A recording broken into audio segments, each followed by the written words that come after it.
నిన్న అయ్యప్ప స్వామి మాల వేసుకున్న ఒక స్వామి ఒక షాప్ దగ్గర కూర్చుని బీర్ తాగుతూ కనిపించాడు.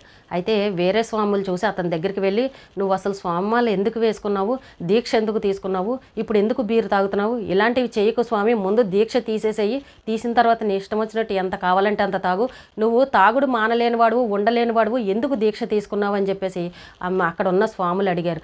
అతన్ని వీడియో తీసి సోషల్ మీడియాలో కూడా పెట్టారు. అయితే అతను గబగబా టవల్ కప్పేసుకుని మొహానికి, నేను టెన్షన్లో ఉన్నాను, టెన్షన్ భరించలేక తాగాను అని చెప్పేసి గబగబా బండేసుకుని వెళ్ళిపోతున్నాడు.